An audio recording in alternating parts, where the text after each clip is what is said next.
এই ডিম এখন থেকে আমরা নিয়ে নিলাম, যেখানে রাস্তার মধ্যে কল্যাণ করে টিকে দেখবো, ঠিক আছে? এই ডিমটা ফেলে ফেলে আমরা মারবো।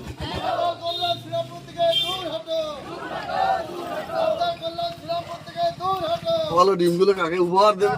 শ্রীরামপুর লোকসভার লোকেরা কল্যাণ ব্যানার্জিকে স্বাগত দেবো আগামী যে দুর্নীতিবাজদের শ্রীরামপুর লোকসভার সর্বোচ্চ নায়ক হচ্ছেন কল্যাণ বন্দ্যোপাধ্যায়। কল্যাণের জন্য পচা ডিম রেডি রাখছে বিজেপি কর্মীরা।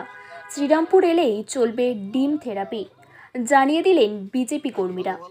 নাম্বার ওয়ান সৎ পলিটিশিয়ান নয়, বরং শ্রীরামপুরে চোরদের সর্দার কল্যাণ বন্দ্যোপাধ্যায়। শ্রীরামপুরে ঢুকলে কল্যাণের ওপর চলবে ডিম থেরাপি। আগাম ডিম কিনে জানিয়ে দিল বিজেপি কর্মীরা। অভিষেকের মামলা থেকে সরিয়ে দেওয়ায় গতকাল তৃণমূল সাংসদ কল্যাণ বন্দ্যোপাধ্যায় বলেছিলেন, আমি পশ্চিমবঙ্গের নাম্বার ওয়ান সৎ পলিটিশিয়ান। অভিষেকের জন্য আজ আমাদের চোর চোর শুনতে হচ্ছে। কল্যাণের লোকসভা এলাকা শ্রীরামপুরের প্রবাসনগরের সাংসদের বিরুদ্ধে পথে নামল বিজেপি কর্মীরা। স্লোগান উঠল, মাতাল কল্যাণ শ্রীরামপুর থেকে দূর হাঁটো। বিজেপি কর্মীরা দোকান থেকে আগাম ডিম কিনে রাখলেন। শ্রীরামপুরে ঢুকলে থেরাপি চালানো হবে জানান বিজেপি কর্মীরা। প্রভাসনগরের বিজেপি নেতা পরাগ তরু মিত্র জানান, গতকাল কল্যাণ ব্যানার্জি বলেন, আমি সৎ লোক, আমাকে অভিষেক ব্যানার্জির জন্য চোর চোর শুনতে হচ্ছে।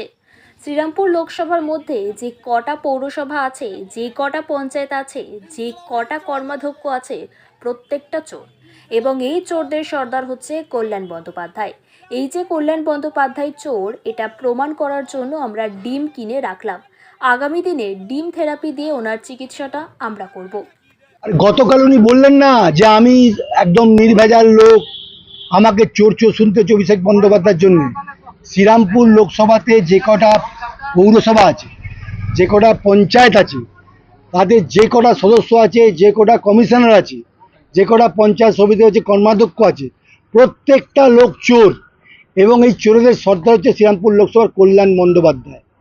এবং এই কল্যাণ বন্দ্যোপাধ্যায় যে চোর, সেটা প্রমাণ করার জন্যই আগামী দিনে আমরা ডিম কিনে রাখলাম। ডিম থেরাপি দিয়ে আমরা ওনার চিকিৎসাটা করব, শ্রীরামপুরের বুকে করব। আমরা ঠিক করে রেখে দিয়েছি যে উনি যেভাবে বলছেন না, সেটাকে প্রমাণ করে দেখাবো যিনি এই দুর্নীতিবাজদের শ্রীরামপুর লোকসভার সর্বোচ্চ নায়ক হচ্ছেন কল্যাণ বন্দ্যোপাধ্যায়। এখন বেসুরো গাইছেন। কল্যাণ ভাইরা বক্তব্য রেখেছেন, বক্তব্যের মধ্যে বলেছেন যে আমি প্রথম প্রতিবাদ করেছিলাম অভিষেক বন্দ্যোপাধ্যায়ের বিরুদ্ধে, কিন্তু ওই প্রতিবাদটা উনি থামিয়ে দিয়েছেন। তার কারণ হচ্ছে শীর্ষেন্দু বন্দ্যোপাধ্যায়ের টিকিটের জন্য, এটা পরিষ্কার। দ্বিতীয় কথা হচ্ছে উনি যে আওয়াজটা তুলেছিলেন, চু kit kit kit kit kit kit kit kit, মানে জেতার একটা চেষ্টা, বুঝলেন তো? এখন ওই চু kit kit kit kit kit kit kit খেলে তৃণমূল থেকে উনি বেরিয়ে আসতে চাইছেন। আর সবার মতো এই বেইমানির তকমা না নিয়ে উনি বলবেন যে আমাকে দল সম্মান দেয়নি, আমাকে দল দেখেনি, অভিষেক আমাকে অপমান করেছে, এই বলে উনি এনডিএতে জয়েন করে একটা পরিকল্পনা করেছেন। সারা পশ্চিমবাংলার মানুষ কল্যাণ ব্যানার্জিকে চেনে। আপনারা তো একটা স্লোগান শুনেছিলেন, মাতাল তুমি জানো, জীবনে কি যৌবন না আসবে আগামী দিনের, একটা কি স্লোগান বেরিয়েছিল, খুব ফেমাস হয়েছিল।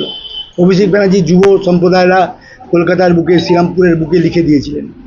সেদিন কিন্তু উনি প্রতিবাদ করেননি, সেদিন কিন্তু উনি চুপচাপ ছিলেন।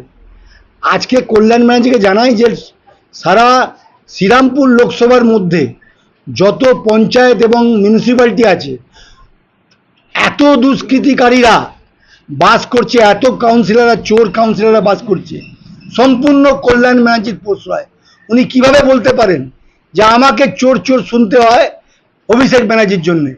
আর আপনাকে আমি বলছি, শ্রীরামপুর মিউনিসিপ্যালিটি বলুন, কোন্নগর মিউনিসিপ্যালিটি বলুন, উত্তরপাড়া মিউনিসিপ্যালিটি বলুন, পেয়ারাপুরে পঞ্চায়েতের আপনার পঞ্চায়েত বলুন, বা আপনি জানেন যে সিমলার যে পঞ্চায়েত প্রধান মোহন অ্যারেস্ট হয়ে গেছে, এবং অন্যান্য বৈদ্যবাড়ির চেয়ারম্যানরা, বৈদ্যবাড়ির চেয়ারম্যানও ফেসে আছেন বা কাউন্সিলর অ্যারেস্ট হয়েছেন।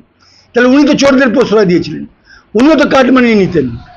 এটা শোনার পরে ওরা যদি ক্ষমতায় কেস করে দিক না, আমি একদম দাঁড়িয়ে বলছি, ওরা যদি ক্ষমতায় উনি আমার নামে কেস করুক, আমি প্রমাণ করে দেবো যে উনি কিন্তু এই সবেতে জড়িয়ে ছিলেন।